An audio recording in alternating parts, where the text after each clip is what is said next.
Andrew here with fantasy football tips and advice, especially related to week 2. Now, my site is wealthyfantasyfootball.com in case you ever want to check out more weekly fantasy football tips and advice, because week 2 brings a lot of parity, I would say, in it, because week 1 we had minimal, really optimal results from the big stud players that were out there this week. But let me go ahead and give you what we have here as far as the adjustments are concerned. We're looking at some guys, especially in PPR, like Riddick, Cohen, who had a really good week.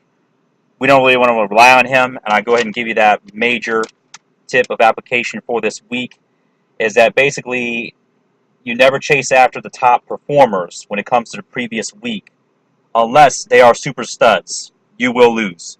That's a proven fact. Anytime you go out there and try to just chase after those guys who are sleepers and just going to have one good week, they will not score, and that's proven to be as many points as they did the previous week, unless they are just a super stud. I'm talking top 10 fantasy players scoring points out there.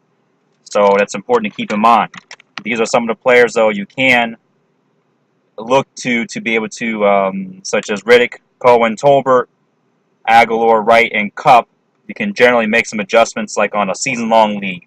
It will take another analysis, of course, to determine if they would be actual good matchup for what you're trying to do, whether it's tournament or cash daily leagues in FanDuel, for example. All right, so that was Wealthy Fantasy Football.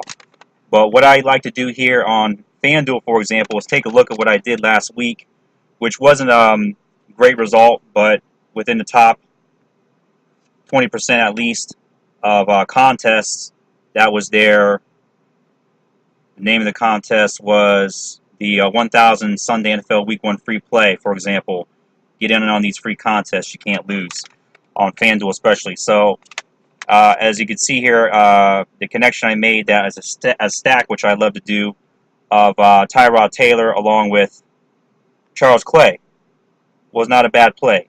It just seems as though, however, Taylor's upside was minimal. I'm looking forward to get more points and more value out of what I spent and paid a $7,500 salary for Taylor, but that's okay. I did, well with McCoy and other players, really with a low downside.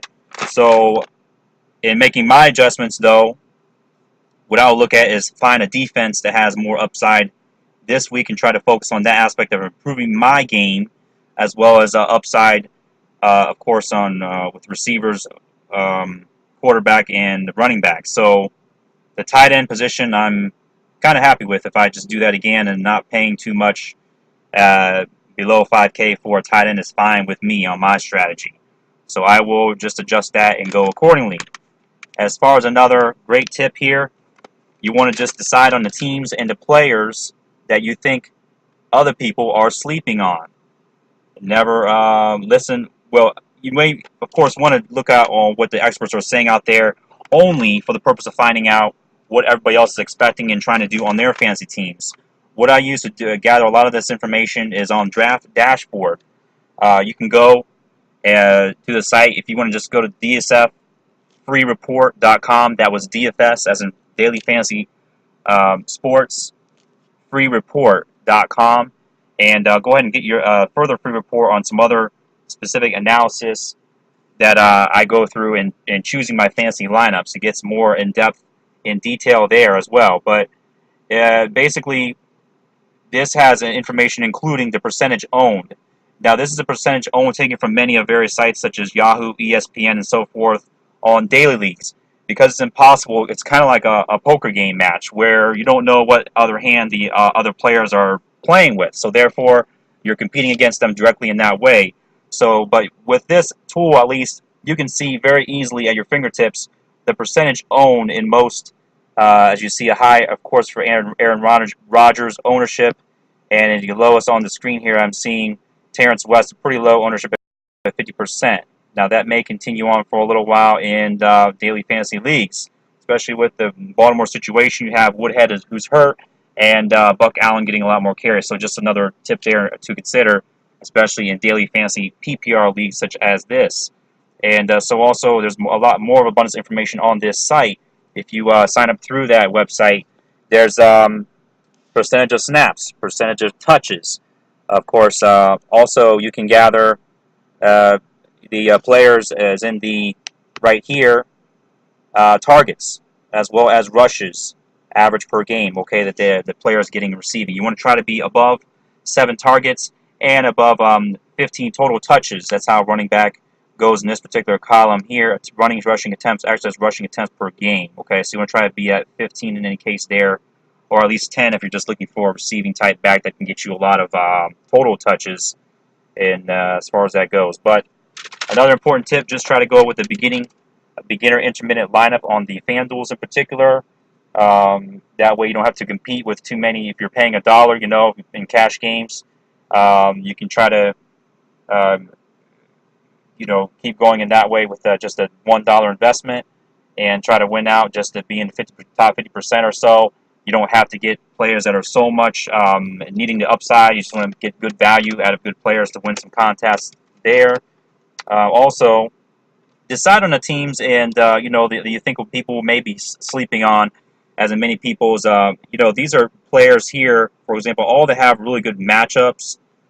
This column here is showing the overall matchup against the team, versus that team. For example, Atlanta with Aaron Rodgers.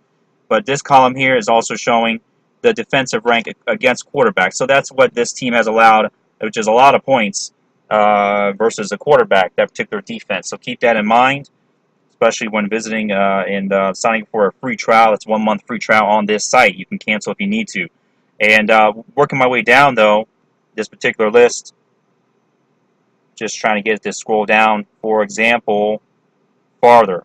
Some of these players here, for example, let's take, sorry, I went down too far, but I was looking at Pierre Garçon. He was a player I chose last week who's playing Seattle. It's not a good matchup, but someone only as an example that you could start as someone who, let's say, the offense is picking up. But let me give you a better example.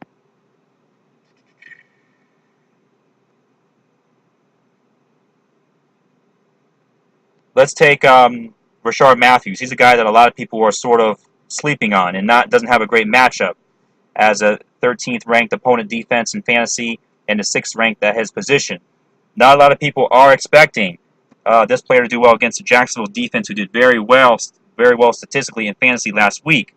But Rishard Matthews is still, by pure logic, a #1 healthy receiving option. Still not ready to have Corey Davis just take over that #1 role. So he's still got some tremendous value.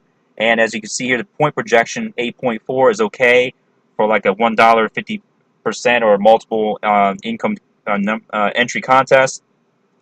And trying to get some value out of what you would pay at 6,300, getting 8.5 points is not bad. And you could look to other players, for example, maybe a Redskins player who could have potentially a good game in this offense against the Rams as well, even though it's not really expected to be the case. But you could consider his option as a receiving and rushing target at a pretty good $353 per game value on FanDuel. So that means that even better or more so, he would get you more value in points than would, say, Rishard Matthews at that price, because it would cost you per point $521 of your salary. As opposed to Thompson, it would also only cost you $353 per point on your FanDuel salary, okay? So, try to get on some low ownership percentage. Just remember to fill out your roster, find good matchups, but remember, especially in tournament contests, you don't have to worry about good matchups, because that's what most people are really going to gravitate towards in these cases for large tournaments. Try to win yourself some large amounts of cash. And that's pretty much it for week 2. So I gave you some tips in looking for some players so that you can try to search for them yourself. And so you have a good day, and thanks for visiting this video. Take care.